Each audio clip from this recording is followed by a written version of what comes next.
एमआयएमच्या 6 उमेदवारांचा विजय झालाय। मुंबईत फक्त 22 जागांचा निकाल आता बाकी आहे। तर मुंबईत 22 जागांचा निकाल आता बाकी आहे। 22 जागांचा निकाल मुंबईतला अद्याप स्पष्ट व्हायचा आहे। तर मुंबईतल्या निकालांना यावेळेला उशीर झालेला आहे। मुंबईत 22 जागांचा निकाल अद्याप बाकी आहे। निवडणूक आयोगाच्या आकडेवारीनुसार आता निकाल या ठिकाणी समोर येतोय। भाजप 79, ठाकरेंची सेना 61, शिंदे सेना 27 जागांवर विजयी। काँग्रेस 21 जागांवर त्या ठिकाणी विजयी आहे। एमआयएम 7 जागांवर विजयी झाल्याचं म्हणताय। सपा 2, मनसे 5, दादांची राष्ट्रवादी 2 जागांवर तर पवारांना एका जागी विजय मिळाल्याचं निवडणूक आयोग सांगतो। निवडणूक आयोगानुसार मनसेला देखील 5 जागा मुंबईमध्ये मिळालेल्या आहेत। ते पूर्ण निकाल आहेत जे निवडणूक आयोगाकडून देण्यात आले। पुन्हा एकदा आकडेवारी पाहूया। 122 जागांची आघाडी भाजप आणि शिंदेच्या शिवसेनेची। ठाकरे, मनसे आणि शरद पवारांच्या राष्ट्रवादीची 70 जागांवरची आघाडी मुंबईतली। तर काँग्रेस आणि वंचित यांची 21 जागांची आघाडी आणि इतरांना 11 जागांची मुंबईतली आघाडी। तर केडीएमसी मध्ये आपण पाहूयात भाजप 45, शिंदेची शिवसेना 43, शिवसेना ठाकरे गट 8 आणि मनसेला 4 जागा कल्याण डोंबिवलीमध्ये मिळाल्या आहेत। काँग्रेसला 2 तर राष्ट्रवादी पवारांना 1 जागा मिळाली आहे। अहिल्यानगर मधलं चित्र भाजप 25 आणि राष्ट्रवादी 27 असे एकत्रितपणे त्या ठिकाणी आघाडीवर आहेत। शिंदेच्या शिवसेनेला 10 जागा आहेत। मविया आणि मनसे यांना 3 जागांची आघाडी अहिल्यानगरमध्ये। तर पुण्यामध्ये भाजपनं क्लीन स्वीप दिलाय। अजित पवार यांना 111 जागांवर भाजप, बाकी कोणाला खातं उघडता आलेलं नाही। ठाकरेंच्या शिवसेनेला 1 जागा मिळाली, काँग्रेसला 16 तर राष्ट्रवादीला काँग्रेसपेक्षाही कमी जागा मिळाल्यात। अजित पवारांना 15 आणि शरद पवारांना 2 जागा या ठिकाणी मिळाल्या आहेत। तर आतापर्यंतचे निकाल आपण या ठिकाणी पाहतो। परभणी, नाशिक, सोलापूर, पिंपरी अनेक पालिकांमध्ये शरद पवार गट शून्यावर आहे। खुद्द पिंपरी चिंचवडमध्ये शरद पवार गटानं खातं सुद्धा उघडलं नाहीये।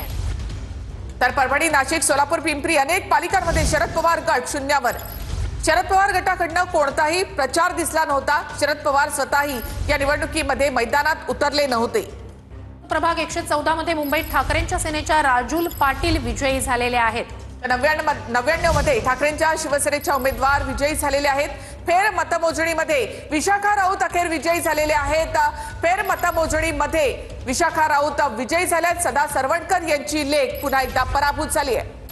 तर या ठिकाणी आक्षेप घेण्यात आलेला होता, त्यामुळे फेर मतमोजणी घेण्यात आली आणि त्यात विशाखा राऊत या विजयी झालेल्या आहेत। तर फेर मतमोजणीमध्ये विशाखा राऊत विजयी झालेले आहेत। प्रिया सरवणकर या मात्र या ठिकाणी पराभूत झालेले आहेत। फेर मतमोजणी या ठिकाणी करण्यात आली। सरवणकर यांच्याकडनं आक्षेप घेण्यात आलेला होता। फेर मतमोजणीमध्ये या ठाकरेंच्या माजी महापौर विशाखा राऊत विजयी झाल्यात। आकडेवारी आपण पुन्हा एकदा पाहूया। भाजप, शिंदेची शिवसेना 122 जागांची आघाडी, ठाकरे, मनसे आणि शरद पवारांची राष्ट्रवादी 70 जागांची आघाडी आहे। तर काँग्रेस 21 जागांवर आघाडीवर आहे।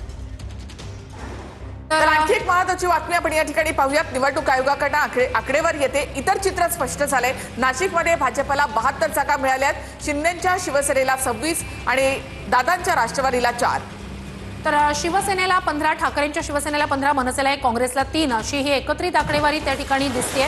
तर कोल्हापूरमध्ये भाजप 24, शिंदेची शिवसेना 14, अजित पवारांची राष्ट्रवादी 4 असे मिळून कोल्हापूर महापालिकेमध्ये सत्ता स्थापन करतायत। काँग्रेससाठी हा धक्का असला तरी काटेकी टक्कर या ठिकाणी काँग्रेसने दिली आहे। कोल्हापूरमध्ये सगळ्यात मोठा पक्ष हा काँग्रेस ठरलेला आहे। पुण्यात अजित पवारांच्या राष्ट्रवादीचा दारुण पराभव झालेला आहे। भाजप 111 जागांच्या पुढे गेली आहे, तर दादांना अवघ्या 15 जागा मिळाल्यात। तर एकेकाळी दादांचा दबदबा होता पुण्यामध्ये आणि तसंच पुण्याचे पालकमंत्री आहेत अजित पवार आणि त्यानंतर सुद्धा अजित पवारांना फारशी कमाल या ठिकाणी करता आली नाही। खरं तर एक अजित पवार, शरद पवार या निमित्तानं एकत्र आले आणि 2 राष्ट्रवादींचं आता विलिनीकरण होतं की काय अशी चर्चा असताना अजित पवारांना दोन्ही पालिकांमध्ये मोठा धक्का। प्रभाग 143 मध्ये मुंबईत एमआयएमच्या शबाना काझी विजयी झालेल्या आहेत।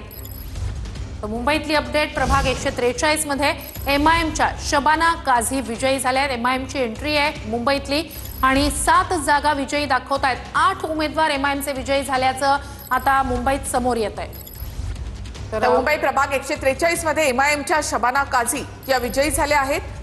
मुंबईमध्ये एमआयएमचे 8 उमेदवार विजयी झाले आहेत। कधी एवढा मोठा आकडा एमआयएमला मुंबईमध्ये गाठता आलेला नव्हता आणि एमआयएमचे 8 उमेदवार विजयी झालेले आहेत। वॉर्ड 7 मधनं भाजपचे गणेश खणकर विजयी झालेले आहेत।